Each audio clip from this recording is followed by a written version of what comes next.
भगवान शिव और पार्वती के पुत्रों के रूप में कार्तिक और भगवान गणेश का नाम सभी जानते हैं, लेकिन इन दोनों के अलावा उनका एक पुत्र भी था जो किसी देवता या भगवान के रूप में नहीं बल्कि राक्षस के रूप में जाना जाता है।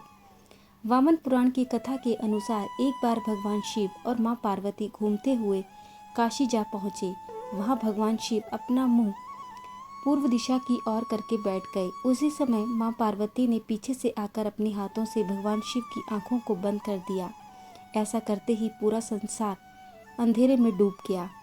माता पार्वती के ऐसा करने पर दुनिया को अंधकार से बचाने के लिए भगवान शिव ने तुरंत अपनी तीसरी आंख खोल दी, जिससे संसार में पुनः रोशनी आ गई। लेकिन उसकी गर्मी से माँ पार्वती को पसीना आ गया।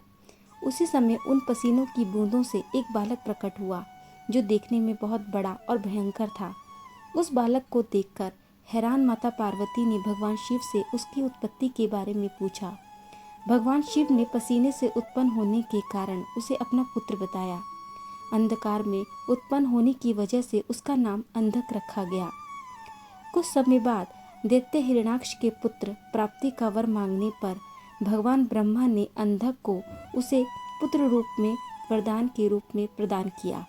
कहा जाता है कि अंधक ने ब्रह्मा जी की तपस्या करके ये वरदान मांग लिया था कि उसकी मृत्यु तभी संभव हो पाए अगर वे कभी यौन इच्छा से या यौन लालसा से अपनी माँ की ओर देखे। वरदान मिलने के बाद अंधक देवताओं को परास्त करके तीनों लोकों का राजा बन गया।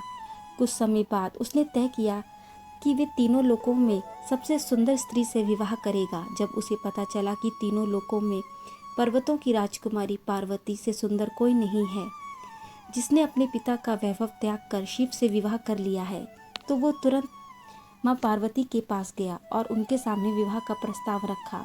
पार्वती के मना करने पर वो जबरदस्ती करने लगा, तो माँ पार्वती ने भगवान शिव का आह्वान किया।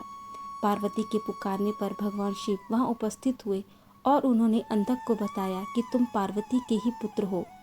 ऐसा कहकर भगवान शिव ने अंधक का वध कर दिया। अपने असुर प्रवृत्तियों के कारण अंधक असुरों के बीच ही पला बढ़ा और दैत्य बना।